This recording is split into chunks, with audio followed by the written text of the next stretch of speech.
En estos momentos vamos a hablar acerca de las iniquidades de Judas Iscariote. Por lo menos tengo aquí en el bosquejo 9 iniquidades de Judas Iscariote. Posiblemente no las abarque todo en esta mañana, pero voy a, con la ayuda del Espíritu Santo, a comunicar lo que Él quiere que le comunique. La primera iniquidad que podemos encontrar de Judas Iscariote es que se dejó usar por el diablo.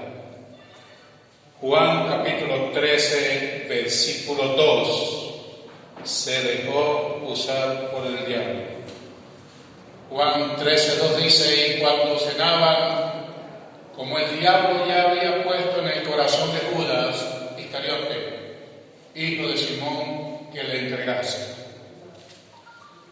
Cuando hablamos de la iniquidad de Pedro, también Pedro fue usado, se dejó usar por el diablo, cuando llamó al Señor Jesucristo y le dijo que no fuera a la cruz, que tuviera compasión de él. Ahí también Pedro se dejó usar por el diablo, y aquí sucede lo mismo con Judas Iscariote. Dice el texto: como el diablo ya había puesto en el corazón de Judas, hijo de Simón, que le entregase.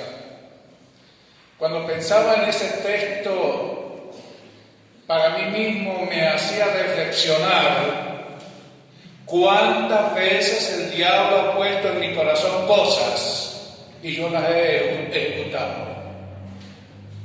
Cuántas veces el diablo pone en el corazón de ustedes cosas que pensemos, sintamos, digamos o hagamos cosas y las ejecutamos y no nos damos cuenta que es el diablo que lo está haciendo. ¿Por qué en los grupos cristianos suceden divisiones? Me hacía la pregunta cuando estaba leyendo ese versículo. ¿Por qué en los grupos de creyentes suceden contradicciones, choques, contiendas? ¿Quién puso en el corazón de esos creyentes que contendieran, que lucharan, que se ofendieran? A veces decimos no, que el diablo no es culpable de todo, y yo creo que es cierto, pero Él quiere usarnos, sea como sea. ¿Quién pone en el corazón del esposo para que maltrate a la esposa con palabras? ¿Quién pone en el corazón del hijo para que el hijo no obedezca a sus padres? ¿Quién pone en el corazón de los creyentes que tengamos divisiones? Cuando nosotros decimos cosas, pensamos, sentimos y decimos cosas y hacemos cosas que no le agradan a Dios. Hermanos, si usted amigo, se está dejando usar por el diablo en el nombre de Jesucristo, no se deje usar más, porque usted está causando problemas alrededor de donde usted está, con la familia, con el padre, con la madre, con los hijos, con todos aquellos que le rodean. Usted no se da cuenta, o tal vez se ha dado cuenta, que cuando el enemigo, el diablo, pone algo en nuestro corazón, uno siente como que si no pudiera dejar de decirlo. Como que si uno dijera, bueno, si no lo digo, tengo que decirlo. ¿Quién impulsa el corazón del ser humano para hacer, decir lo que no debiera decir ni hacer? Se dejó usar por el diablo. Por eso el texto dice: como el diablo ya había puesto en el corazón de Judas Iscariote, hijo de Simón, que le entregase. Entonces lo puso allí, y hasta que no lo entregó, no se quedó tranquilo. Es posible que cuando nosotros oímos al grupo musical o a los que tocan o cantan y vemos que tienen alguna falla.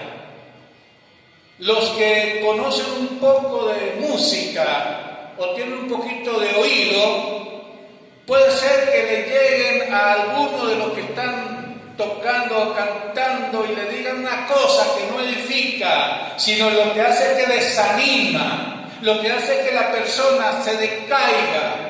Y luego puede venir a tocar aquí sin ánimo porque el diablo puso algo en el corazón de usted o de mí para decirle algo, no de manera misericordiosa, sino de manera orgullosa.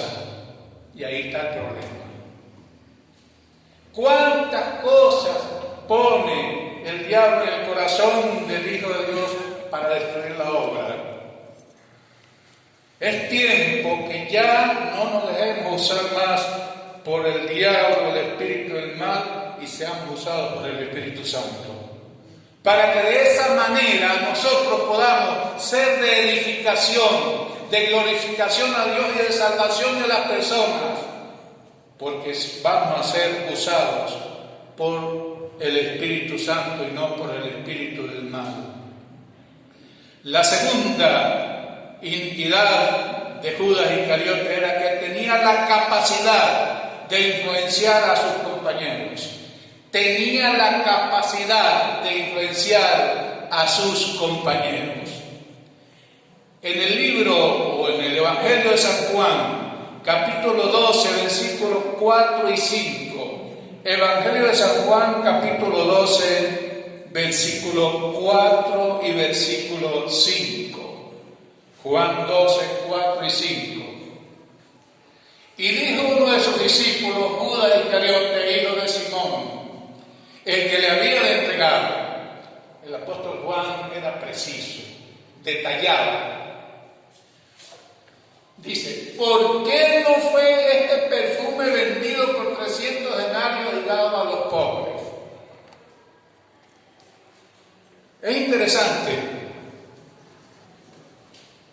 que Judas Iscariote, según se ve allí, está como muy interesado por los pobres. Pero esas palabras de Judas habían influenciado a todos los 11. Y eso es interesante. Mateo 26, 7 al 9. Mateo 26, 7 al 9. Mateo capítulo 26, versículo 7 al versículo 9. Vino a él una mujer con un vaso de alabastro de perfume de gran precio y lo derramó sobre la cabeza de él, en este caso del Señor Jesucristo, estando sentado a la mesa. Al ver esto, los discípulos se enojaron, diciendo, ¿para qué este desperdicio? ¿Para qué este desperdicio?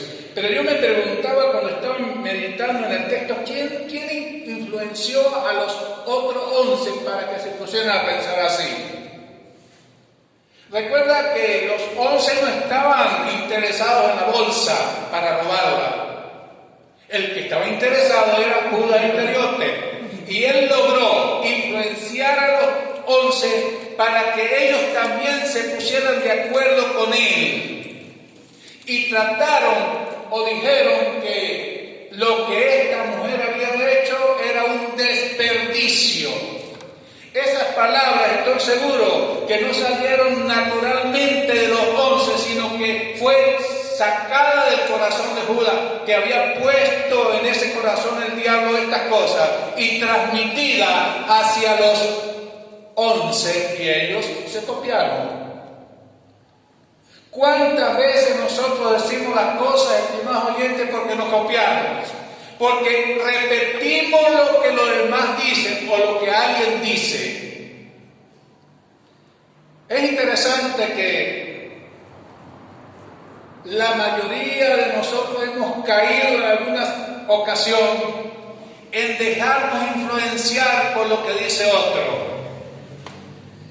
¿Cuántas veces me llegan a mí personas, pueden ser creyentes que asisten a esta iglesia o que van a otra iglesia, Y luego me dicen, pastor, ¿a usted no le parece que lo mejor que se debe hacer en la iglesia es esto, esto o aquello?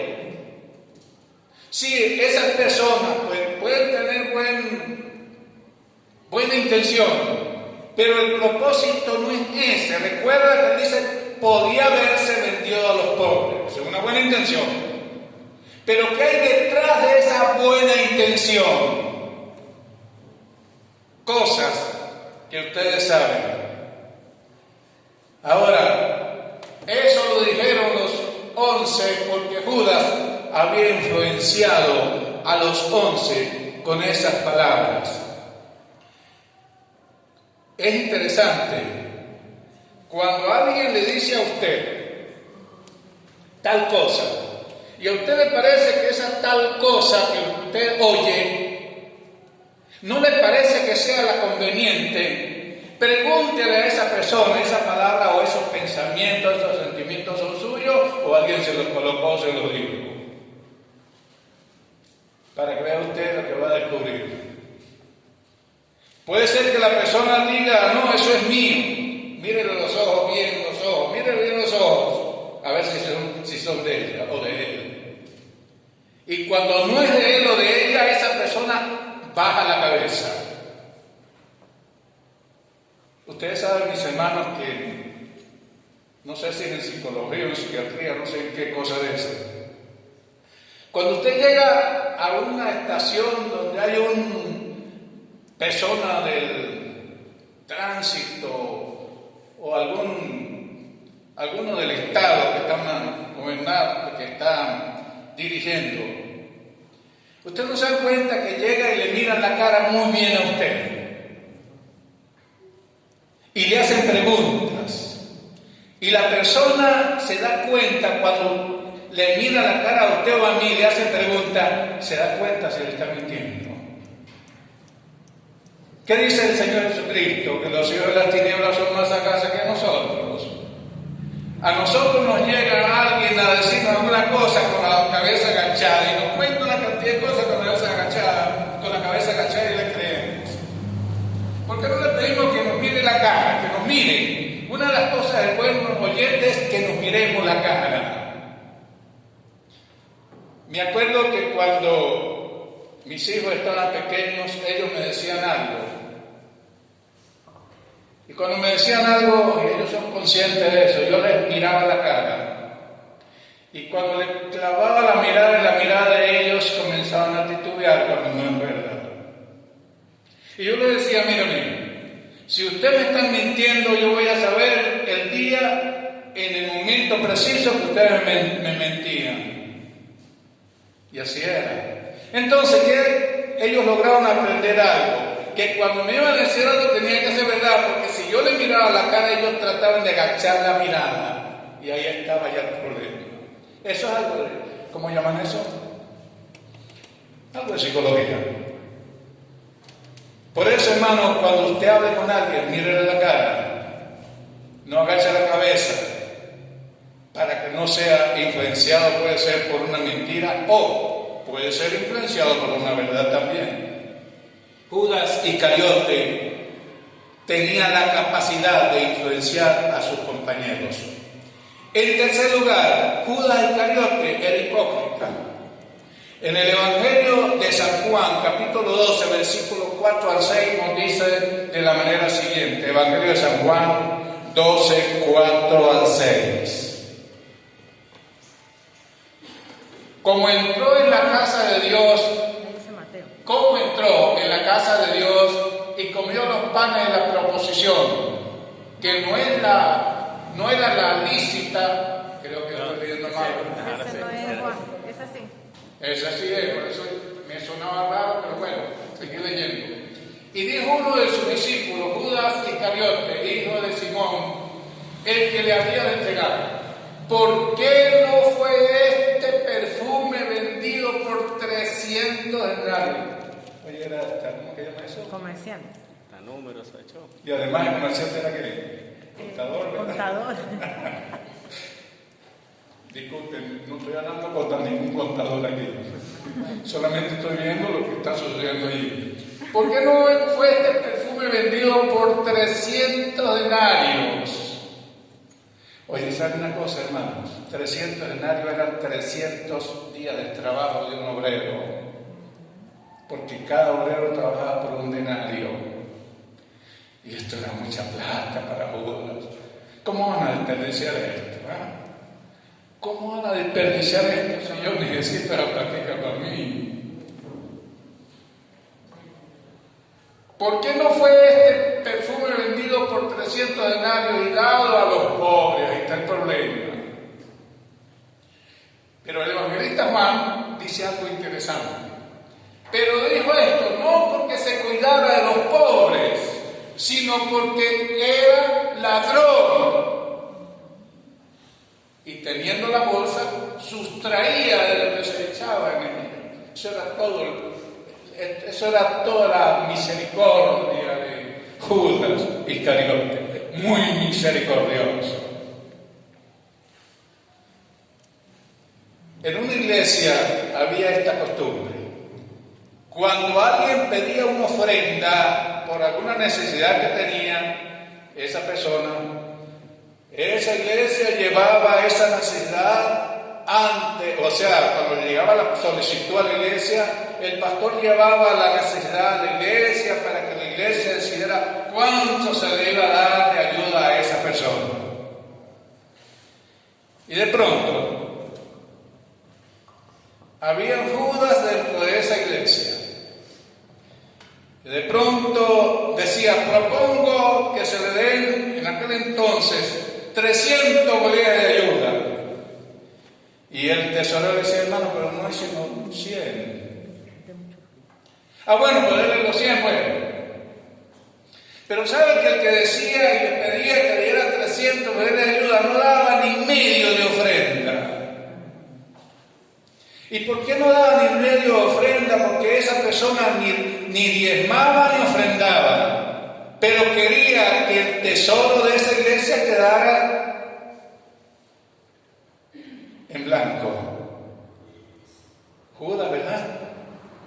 Judas Iscariote había en esa iglesia. Yo no sé si en la iglesia donde usted asiste hay Judas Iscariote como eso. Sigamos. Para no alargar mucho este asunto. ¿Él era qué? Hipócrita. Pero también en el texto bíblico dice que era ladrón, ¿verdad? Él era ladrón. 12:6 dice el mismo texto. Pero dijo esto no porque se cuidara de los pobres, o porque tuviera compasión o misericordia de los pobres, sino porque era ladrón. Y teniendo la bolsa sustraía de lo que se echaba en ella. Yo quisiera hacer una pregunta para que analicemos todas aquí, pensemos en eso. ¿Para qué se usaba el dinero que había en la bolsa? ¿Para qué se usaba ese dinero que había en esa bolsa? Pensemos. Claro, el Señor Jesucristo, decidió que hubiera una bolsa, un alfolí, vamos a llamarlo, un tesoro. Para algo tenía que usarse. Vamos a ver algunas cosas interesantes aquí. ¿Para qué cree usted que se usaba ese dinero que había en la bolsa? Juan 13:29. Juan capítulo 13, versículo 29. Porque a veces leemos que el Señor tenía un tesoro, tenía bolsa, pero no sabemos ni para qué la usaban, ¿no? Bueno, Judas sí sabía para qué se usaba. Juan 13:29. Dije 29, ¿verdad? 13, 29. Juan capítulo 13, versículo 29. Porque algunos pensaban, puesto que Judas tenía la bolsa, que Jesús le decía, compra lo que necesitamos para la fiesta, o que se diese algo a los pobres. Se usaba para dos cosas: para comprar lo que ellos necesitaban y para ayudar a aquella gente que tenía mucha necesidad. Para eso era que se usaba el tesoro del Señor. ¿Sabían ustedes eso hace tiempo? Que se usaba era para eso, para comprar lo que el grupo de 12, 13 necesitaban y para darle a las personas que tenían necesidad. Para eso se usaba la bolsa. Y cuando Judas robaba, ¿a quién afectaba? Afectaba al grupo y afectaba a la gente que tenía necesidad de la ayuda. ¿Lo creen ustedes? Eso es lo que yo veo. Ahora, eso ya pasó a la historia, dirán ustedes, pero pareciera que todavía se practica eso. ¿Cuánto practicamos lo que la iniquidad de Judas en cuanto a dinero? Repito, ¿cuándo practicamos la iniquidad de Judas en cuanto al dinero? ¿Cuándo? Nosotros, ahora nosotros aquí. ¿Cuándo? Voy a darle una pista bíblicamente. Libro de Malaquías 3:8. Malaquías 3:8. Para responder la pregunta, ¿cuándo practicamos la iniquidad de Judas en cuanto al dinero? Malaquías 3:8. Hace una pregunta el Espíritu Santo allí. ¿Robará el hombre a Dios? ¿Sí roba o no roba? Pues vosotros me habéis robado y dijiste, ay, son muy inocentes los muchachos, ¿en qué te hemos robado? En vuestros diezmos y ofrendas. Me voy a parar un poquito aquí porque he leído las redes sociales y hay que ver el ataque que le están dando al diezmo. Ataque pero cruel. Y sabe, cuando yo leí ese texto me puso a pensar mucho. A los que he oído por las redes, y hombres y mujeres, sobre todo hombres que son bíblicos, dicen ellos, muy bíblicos. Y no voy a mencionarlo porque no vale la pena, ustedes conocen quiénes. Se dice, o ellos dicen, que el hombre que en la iglesia de este tiempo, los cristianos no tienen por qué diezmar, porque el diezmo es de la ley. Interesante. Pero yo me preguntaba cuando leía esas exposiciones de aquellos grandes maestros, entre comillas, ¿y con qué construirán templos? ¿Con qué mantendrán emisoras? ¿Con qué construirán colegios? ¿Con qué comprarán literatura?